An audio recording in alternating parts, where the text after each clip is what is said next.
Hey guys, welcome back to another video. It's Marcus here.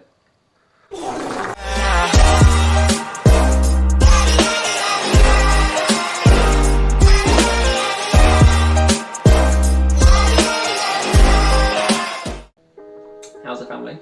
Today I'm going to be showing you what I'm going to be reading this month, in the month of February.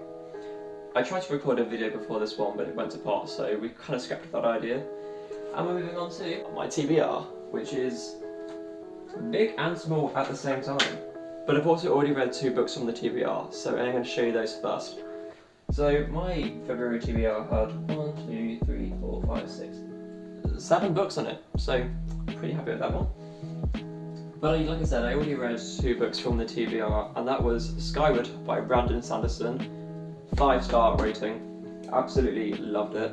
I also annotated the heck out of it, so which is the first time, this is also the first time I've ever annotated a book, so I was proud of myself for this one.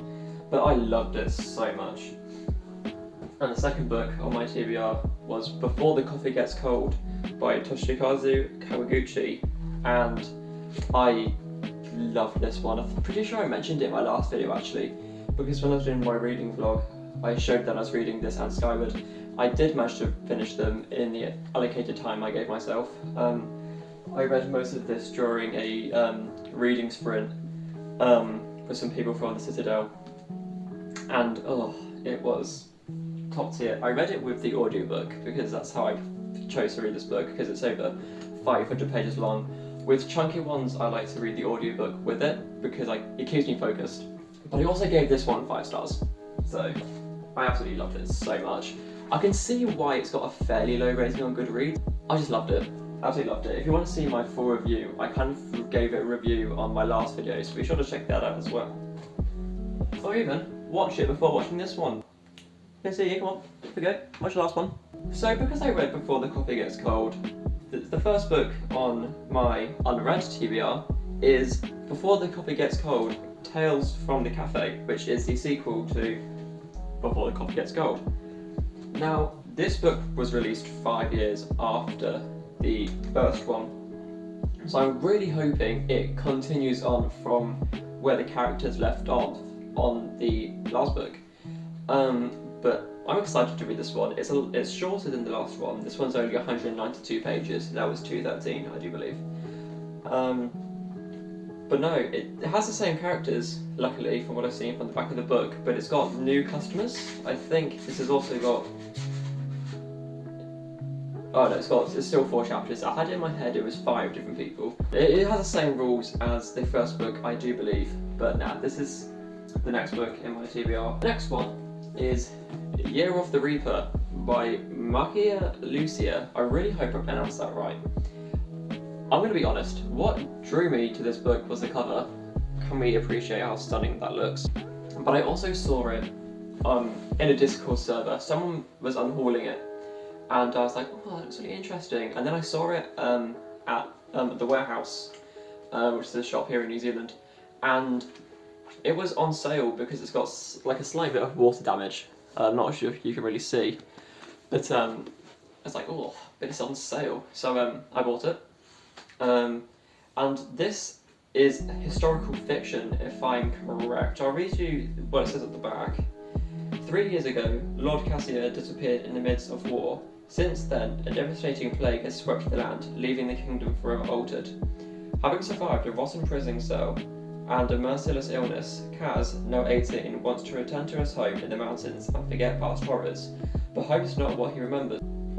His castle has become a refuge for the royal court, and they have brought their enemies with them. When an assassin targets those closest to the queen, Kaz is drawn into a search for a killer, one that leads him to form an unexpected bond with a brilliant young historian named Lena. Kaz and Lena soon realise that who is behind the attacks is far less important than why. They must look to the past, following the trail of a terrible secret, one that could threaten the kingdom's new-bound peace and plunge back into war. I read that terribly. But no, so I'm actually really excited to read this. It won't take me long to read, I don't think, just because the pages aren't big.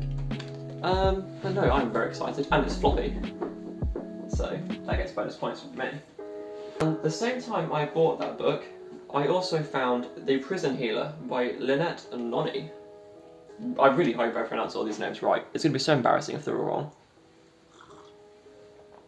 But anyway, this book's been hyped up by the one and only Sarah J. Maas, so it must be good. It must be. Sarah can't let me down. But no, what struck me about this book, other than, yet again, another amazing cover, was the back where it says, the message was clear, don't let her die, we are coming.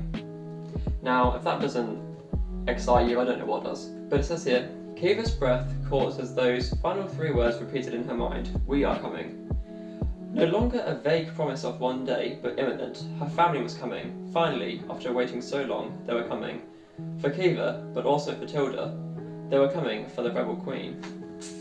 And Rebel Queen just instantly tickles my fancy. So I picked this one up, very excited to read it. Hopefully it's good. I'm really hoping all of these are good. I know one of them definitely is. But yeah. The next book on my TBR is actually a reread, one that I already read, and that is Freshers by Tom Ellen and Lucy Ibison. And I read this one back in 2017. I got it from the library, and I absolutely loved it because I read it when I was deciding that I wanted to start going to college. I know it was like when did I read it? It wasn't 2017 at all, it was 2019. I get my dates mixed up. 2019. It was 2019 I read it because I was starting to prepare for going to college. I had got given the opportunity to attend, and I was like, ooh. And then I saw this at the library and was like, oh, okay, surely.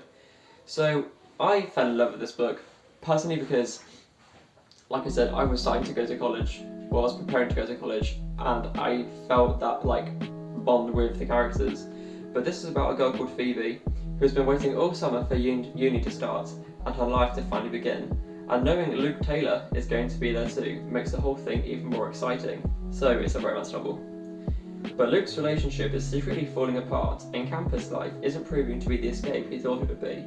When the two collide in the madness of Freshers Week, everything changes, and they both get sucked into each other's world in the most messy, intense, and hilarious ways imaginable. And I did laugh hysterically at this book. There were times where I audibly laughed.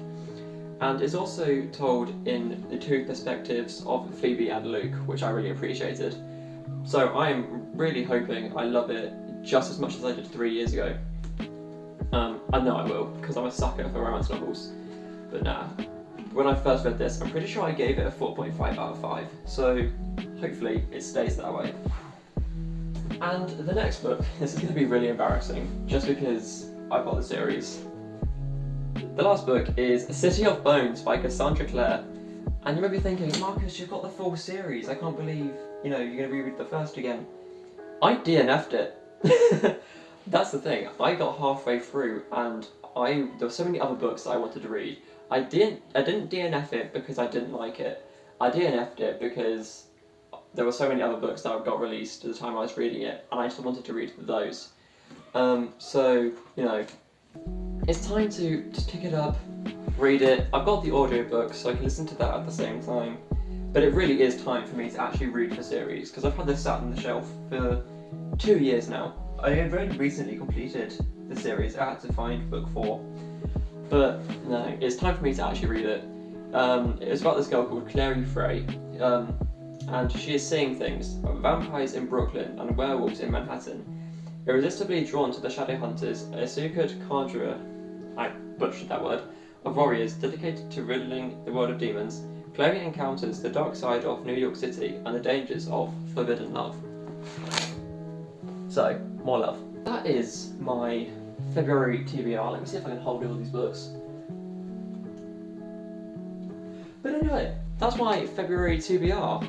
Let me know what your guys' TBRs are in the comments, by the way, because I'm a sucker for seeing what everyone else is reading. And will my TBR change over the month? Because I do have some books arriving. My TBR could change, however, I'm gonna try and stick to it and leave the new books that are arriving for next month. I've got some really exciting ones to read, because I've got the next 2 books of the Skyward series arriving, and I've got Will by Will Smith, so I'm looking for that one. That's gonna be good, hopefully. So yeah, let me know what you guys are reading in the comments, and I'll see you in the next video. Au revoir. I can't actually speak French, by the way. That's the only word I know.